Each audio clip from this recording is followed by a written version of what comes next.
Hello everyone! Welcome back to my terrace garden. Itong araw na ito, ipapakita ko na sa inyo na magha-harvest na tayo ng ating Anthurium foliage. Ito ay yellow series ito. Pero hinayaan ko siyang nagbulaklak at nagbunga ng tatlo. At ito ngayon ay, ayan, i-harvest na natin kasi sobrang lalaki na ang kanyang bunga. Baka maunaan pa tayo ng ibon kasi mukhang tinutuka din ito ng ibon. At saka, baka maglaglagan na, sayang naman. Kasi panay haba na sila. Ayan, oh. Ganyan siyang kalalaki na. Ayan. Kukuha lang ako ng lalagyan. Kumuha ako ng lalagyan. Alam niyo ba, ito din mapula na din, pero hindi pa siya masyadong lumalaki. Kikita ba? Panghaling tapat na kasi halos, kaya halos hindi na makita ng ating camera. At cellphone lang kasi yung ating camera. Tapos, ito, kukunin natin lahat yung humaba na. Kasi parang malalaglag na sila.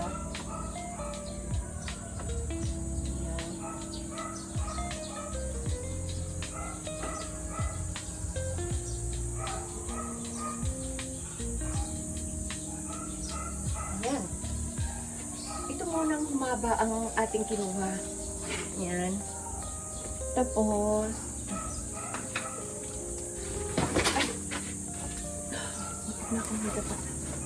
tapos, lalagyan natin ng abono. Alam niyo ba na akala ko noon, hindi pwede maglagay ng abono pag may bulaklak o may bunga. Pero, may na-search ako na pwede silang lagyan ng abono para magkaroon sila ng lakas at saka nutrients na kadagdagan dahil nga marami silang dala-dala na bunga. Ayun. Tapos, midsummer pa rin dito sa Pilipinas ngayon. Tapos ito din, lalagyan din natin.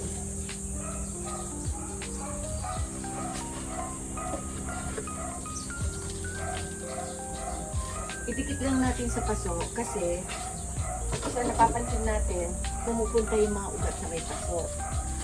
Tapos, huwag natin idikit masyado yung sa may puno kasi may tendency mamatay ang puno. Tapos, ito alisin na rin natin yung mga ibang mga dahon. Kasi, umaagaw pa sa nutrients. At saka yung mga bunga na iba, sumusobra na kasi din yung bunga. Ito, bali tatlo na, pangatlo itong i-harvest na natin. Tapos, tanggalin natin itong isa na to. Masyado nang marami. Alam niyo ba, itong isang bunga pa lang nito, itong isang bulaklak o magiging bunga nito, hundreds of seeds na ang makukuha natin. Kaya, sobrang madami na. Ito, pagka napatubo ko, itong mga pipitasin ko dito, ililibre ko kayo lahat kung sino man ang may gusto at wala pa sa inyo ito. Yellow series itong variegated na foliage Anthurium ito ha. Medyo mahal pa siya sa market. Kaya hinayaan ko siya magbunga. Hindi ko na lang hinayaan na puro dahon lang yung nakikita ko kasi gusto kong paramihin.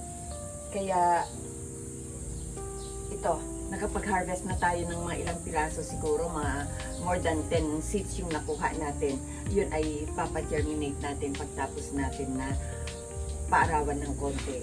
Kaya ayan, nalagyan na natin ng abono. Itong abono natin syempre eco-friendly 14-14-14 na para sa variegated plants. Ayan, kung napapansin ninyo, makulay din yung kanyang itsura. Yan yung pang-variegated natin na 14-14-14. Ayan. Oh, complete na ito. Yan yung nilagay natin. Tapos, ito, hayaan lang muna natin ito na lumaki. Sana nga lang hindi ito mabali kasi si Lola ang nagdidilik ngayon. At, ayan. Itabi natin dyan. Tapos, ito naman. Yan, ilagay lang natin sa gilid para hindi tamaan ng hose ni Lolo. Sa totoo lang, meron pang tumubo na sitaw dito. o beans. Hindi ko tinanggal kasi kawawa din naman. Kaya hayaan lang natin yan. At ito naman isa na ito. Lapit ko sa inyo. Yan.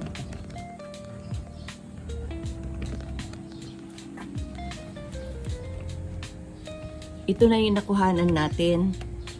Tapos, ayan. Susunod ulit yan. Tapos, mayroon pa dito. 3 bali itong yellow series na ito. Ito naman, si Big Bill. Si Big Bill ito.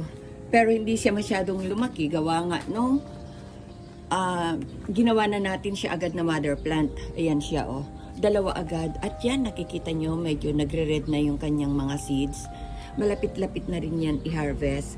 Kaya nilagyan ko ng stick para hindi mabali. Ito naman, medyo matibay naman ito at hindi dito lang. Kaya ayaan natin dyan. Sana nga hindi tamaan ni Lolo yan. Ayan.